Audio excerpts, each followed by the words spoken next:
শেষ 10 রোজা চলছে, রোজা প্রায় শেষের দিকে।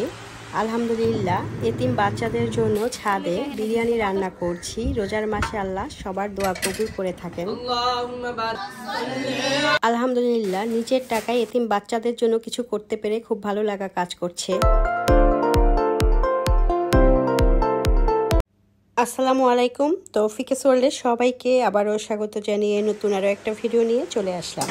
কাছেও দূরে, দেশ এবং দেশের বাহিরে যে যেখান থেকে বসে আমার আজকের এই ভিডিওটা দেখছেন, আশা করছি আল্লাহর অশেষ রহমতে অনেক ভালো আছেন। রমজান মাস রহমতের মাস, বরকতের মাস, নাজাতের মাস। তো দুইটা ভাগ তো শেষ হয়ে গেছে, এখন শেষ 10 রোজা চলতেছে। আলহামদুলিল্লাহ, আল্লাহর অশেষ কৃপায় সবগুলার রোজাই সুন্দরভাবে পালন করতে পেরেছি। এখন কবুল করার মালিক হচ্ছেন আল্লাহ পাক। আল্লাহ যেন আমাদের সবার রোজাই কবুল করে নেন এবং বাকি রোজাগুলো রাখারও তৌফিক দান করেন। ভিডিও শুরুতেই যেটা দেখতে পাচ্ছেন সেটা হচ্ছে ঘরে এবং বারান্দায় কিছু গাছ আছে, সেখানে পানি দিচ্ছি। আর যে পানিটা দিচ্ছি এটা হচ্ছে কলার খোসা ভিজানো পানি। আমি 2-4 দিন আগে কলার খোসা ছোট ছোট করে কেটে ভিজিয়ে রেখেছিলাম, সেই পানিটাই দিচ্ছি। প্রচুর পটাশিয়াম থাকে এবং গাছের জন্য খুবই উপকারী। এবার যেটা দেখতে পাচ্ছেন, আমি একটু খিলগা বাজারে আসছি, এখান থেকে কিছু মশলাপাতি নিয়ে যাব। এর কারণ আছে, আপনারা যদি ভিডিওটি দেখতে থাকেন পুরাটা তাহলে বুঝতে পারবেন আমি কি কাজের জন্য এখানে এসেছি, মশলাপাতি নিয়ে যাচ্ছি। তো আশা করছি সবাই পুরো ভিডিওর সঙ্গেই থাকবেন। রোজার মাসটা হচ্ছে বছরের সবচেয়ে উত্তম মাস। এই মাসটিতে আমরা আল্লাহ পাকের কাছে যদি খাস দিলে চাই আল্লাহ নিশ্চয়ই কবুল করে থাকবেন। আর এই মাসে বেশি বেশি ইবাদত বন্দুকি, দান সদগা, ছোট ছোট এতিম বাচ্চাদেরকে সাহায্য কিংবা পাশে দাঁড়ানো, যে যেরকম পারে যার যার সাধ্য অনুযায়ী কিন্তু আমরা সাহায্য সহযোগিতা করতে পারি।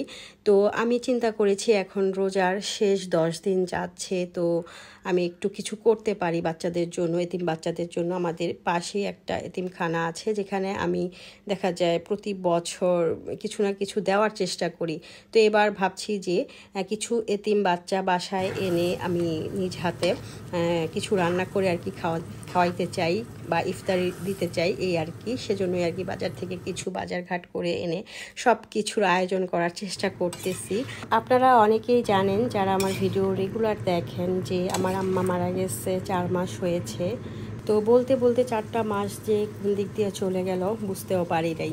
তো এই রোজার মাসে আম্মার জন্য কোরআন খতমের একটা ব্যবস্থা করার চিন্তা করছি। সেই সাথে এতিম বাচ্চাদের জন্য যদি কিছু করতে পারি তাহলে আসলে ভালোই লাগবে।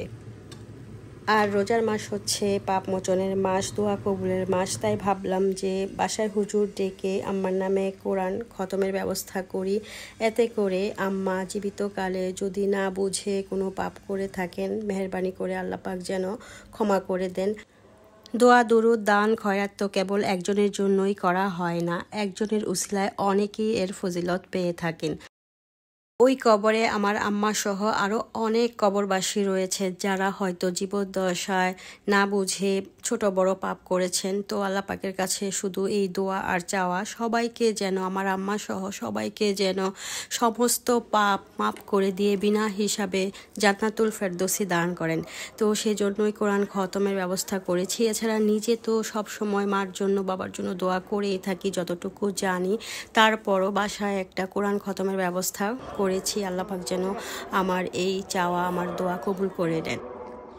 সেজন্যই এই ছোটোখাটো আয়োজনটা করেছি। আলহামদুলিল্লাহ, এই আয়োজনের যত খরচ হয়েছে সব খরচ আমি আমার ইনকামের টাকা দিয়েই করেছি, আমার নিজের টাকা দিয়ে করেছি। আর নিজের টাকা দিয়ে এই কাজটা করতে পেরে আমি অনেক বেশি আনন্দিত। আমার অনেক ভালো লাগা কাজ করছে। আল্লাহ পাক যেন আমাকে আরও সামর্থ্য দেন, সামনে যেন আরও ভালো ভালো কাজ করতে পারি। তো এই সমস্ত কাজ কিন্তু আমি একা করিনি, খরচ একা করেছি, বাট এই যে কাজকর্মগুলো সেগুলো কিন্তু আমি একা করিনি, আমার সাথে অনেকেই সাহায্য করেছে। 2জন সাহায্যকারী আপা ছিল, আর বাজার আমার সাথে আমার হাজব্যান্ড করেছে। তো সবার সহযোগিতায় আমি এই কাজটা সুন্দরভাবে সম্পন্ন করতে পেরেছি। আমার একার পক্ষে কিন্তু সম্ভব ছিল না যদি সবাই আমার সাথে না থাকতো। তো গ্যাসের মধ্যে এত বড় হাঁড়িতে বিরিয়ানি রান্না সম্ভব না, বিরিয়ানিটা সুন্দর হবে না। তো গ্যাসের মধ্যে আমি মুরগিটা প্রথমে রান্না করেছি, তারপরে হচ্ছে ছাদে ইট বিছিয়ে বিরিয়ানিটা রান্না করেছি আর কি। যে চিকেনটা রান্না করেছি সেটা মিক্সড করে আমি গরম ছাই কয়লার মধ্যে দমে দিয়ে তারপরে আবার নিচে চলে আসছি। তো নিচেও কিন্তু অনেক কাজ ছিল বাসায় আর কি। বাসার মধ্যে এদিকে পেঁয়াজি ভাজতে হবে, আলুর চপ ভাজতে হবে, শরবত বানাইতে হবে। তো টার্গেট হচ্ছে বিকেল 5টার মধ্যে সব কিছু কমপ্লিট করা। সে অনুযায়ী আর কি সকাল থেকে কাজে লেগে গিয়েছি আমি এবং আমার কাজের 2 সহকারী আপা। তো সবার সহযোগিতায় সব কিছু একদম টাইমের আগেই শেষ হয়ে গেছে। আসসালামু আলাইকুম, কেমন আছেন? ইয়া কেমন, হুজুরা কেমন? আমার নামে একটা খতম করেন, তারপরে দোয়া করবেন আর ওই মিলাদ পড়াই দিবেন। মিলাদ পড়ে না? হ্যাঁ, ওইটা পড়বেন। হ্যাঁ, সবার জন্যই দোয়া করবেন, সবার বাবা মা সবার জন্য।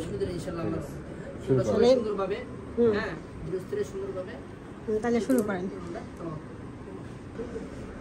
পড়ান। ওই যে কোরআনটা আমার আম্মা মারা গেছে 4 মাস আগে।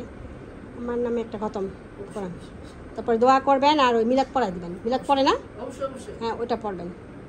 اللهم بارك على محمد وعلى آل محمد كما باركت. أستغفر الله ربي أعوذ بالله من الشيطان الرجيم. بسم الله الرحمن الرحيم. পেঁয়াজি আর আলুর চপ ভাজার জন্য আমি এক কাজের আপাকে দিয়ে চলে আসছি। এদিকে আমি গোছল টোছল সেরে ঝোরের নামাজ আদায় করেছি। এর মধ্যে হুজুররা কিন্তু চলে আসছে, সাথে এতিম বাচ্চারাও আসছে। তো ওরা সবাই মিলেই কিন্তু কোরআন খতম করবে আর শরবত বানানো হচ্ছে। আর আমার হাজব্যান্ড ছাদ থেকে ওই যে বড় বিরিয়ানির হাঁড়িটা নিয়ে আসছে। অনেকটা সময় কিন্তু দমে ছিল। এবার আর কি সব প্যাক ট্যাক করতে হবে, কারণ অলরেডি ওইদিকে কোরআন খতম প্রায় শেষের দিকে। আমি এই বিরিয়ানিটা ব্রয়লার মুরগি দিয়ে রান্না করেছি, বাট খেতে কিন্তু আলহামদুলিল্লাহ অসাধারণ টেস্ট ছিল। তো আপনারা যদি এই বিরিয়ানির রেসিপিটা দেখতে চান তাহলে আমার চ্যানেলটাকে অবশ্যই সাবস্ক্রাইব করে রাখবেন। আমি খুব শীঘ্রই এডিটিং করে শর্ট ভিডিওতে দিয়ে দেব। বড় ভিডিওগুলো সাধারণত কেউ দেখতে চায় না, তাই আমি 1 মিনিটের কিংবা 3 মিনিটের একটা ভিডিও তৈরি করে আপনাদের সাথে রেসিপিগুলো শেয়ার করার চেষ্টা করি। আপাতত এই বক্সগুলোতে বিরিয়ানি ভরে নেওয়া হয়েছে। এখন প্রতিটা বক্সের মধ্যে শসা, লেবু, কাঁচামরিচ এগুলো দিয়ে দেওয়া হচ্ছে। আর এই হচ্ছে পেঁয়াজি আর আলুর চপ, বেগুনি করা হয় নাই। ওইদিকে জিলাপি, খেজুর, শরবত এগুলা ছিল। ইফতারের আইটেমগুলো আলাদা বক্সে ভরে এগুলো আর কি ব্যাগের মধ্যে ঢুকায় দেওয়া হচ্ছে। তো এখানে কিন্তু আমার ননদও চলে আসছে হেল্প করার জন্য। সবাই মিলেমিশেই কাজটা করেছি। খাবারগুলো এতিমখানা ছাড়াও আমাদের যে ভাড়াটিয়া আছে, ভাড়াটিয়ার বাসায় 3 জন কাজের সহকারী আছে, ওদের বাড়িতেও একই প্যাকেট কিন্তু পাঠাই দিছি।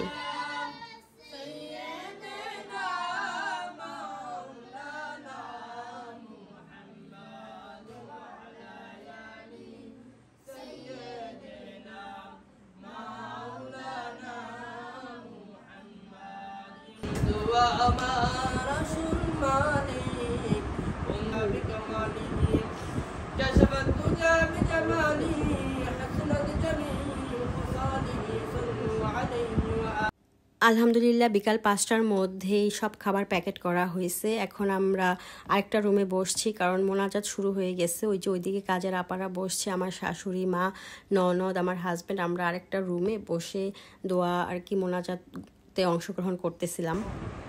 ربنا آتنا في الدنيا حسنة وفي الآخرة حسنة وقنا عذاب النار وادخلنا الجنة مع الأبرار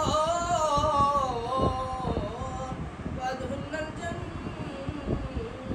مع الأبرار يا جد حيد بدر حيد بدن يا داو الله جد يا جنة حيد بدر حيد بدن يا داو يا مولاي الكريم الله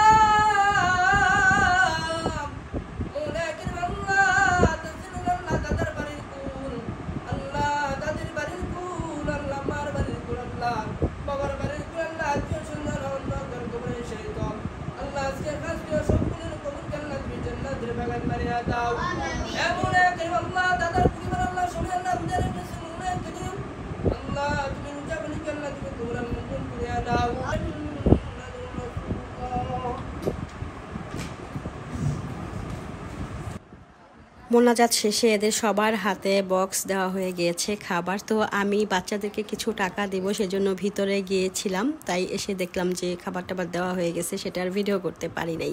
তো যাই হোক, আমি প্রত্যেকটা বাচ্চার হাতে অল্প করে হলেও কিছু টাকা দিয়ে দিয়েছি। এরা খুবই অসহায়, সুবিধা বঞ্চিত এতিম বাচ্চা, দূর দূরান্ত থেকে এসে ঢাকায় এসে এই মাদ্রাসায় আর কি এতিমখানায় থেকে পড়াশোনা করে। তো এদের পাশে একটু দাঁড়াইতে পারলে, সামর্থ্য অনুযায়ী কিছু দিতে পারলে কিন্তু ভালোই লাগে। যদিও খুবই কম দিয়েছি, তারপরেও আল্লাহ পাকের কাছে অশেষ কৃপা যে এইটুকু সামর্থ্য আল্লাহ আমাকে দিয়েছে, অনেক শুকরিয়া। আল্লাহ কখন কার উপর মুখ তুলে তাকান এটা কিন্তু আমরা বান্দা কেউ বলতে পারবো না, এটা আল্লাহই জানে কখন কার উপর কোন ভাগ্য নির্ধারণ করে দেবে। আল্লাহ পাক যদি সামনে আমাকে আরও সামর্থ্য দেন তাহলে আরও বেশি বেশি করে সুবিধা বঞ্চিত অসহায় মানুষের পাশে দাঁড়ানোর ইচ্ছা আছে। তো আল্লাহ যেন আমাকে সেই সামর্থ্য দেয়। তো আজকে যেটা করেছি এতেই আল্লাহ পাকের কাছে অনেক শুকরিয়া, আলহামদুলিল্লাহ। ইফতারের অনেক আগেই কিন্তু সব কাজ শেষ হয়ে গেছে। তো ইফতারের এখনও প্রায় 1 ঘন্টার মতো বাকি। তো এই সময়টায় আমরা একটু ড্রয়িং রুমে বসেছিলাম, সাথে আমার ননদ ছিল, শাশুড়ি মা ছিল। আর আজকে হচ্ছে আমরা সবাই একসাথে ইফতার করব। প্রতি বছরই শাশুড়ি মা, ননদ, তারপরে শ্বশুর বাবা সবার সাথে আমরা একসাথে বসে ইফতার করি। তো এই বছর আজকেই আর কি এই দিনটাই আর কি নির্ধারণ করলাম যে একসাথে বসে ইফতার করি। আর এই কাজটা যেদিন করেছি সেটা হচ্ছে এই যে শুক্রবার, গেল শুক্রবার দিন। তো শুক্রবার দিনটাকেই বেছে নিয়েছি এই ভালো কাজটা করার জন্য। আর কাজটা শেষ করে আমার যে কাজের সহকারী আপারা আছেন ওনারাও কিন্তু চলে গেছে। আর এই হচ্ছে ইফতারের সময়, আমরা সবাই বসি ইফতারের টেবিলে ইফতার করতেছি। আর আমি ভিডিওটাও শেষ করব। তো আমার পুরো ভিডিওটা সাথে যারা ছিলেন সবাইকে আমার অন্তরের অন্তঃস্থল থেকে ধন্যবাদ, সবার জন্য মন থেকে অনেক দোয়া। কিছুক্ষণের মধ্যেই মাগরিবের আজান দেবে, তো আমরা সবাই এখন ইফতার করব। তার আগে আমার আজকের ভিডিওটা শেষ করছি। সবাই অনেক ভালো থাকবেন, সুস্থ থাকবেন। আল্লাহ হাফেজ, আসসালামু আলাইকুম।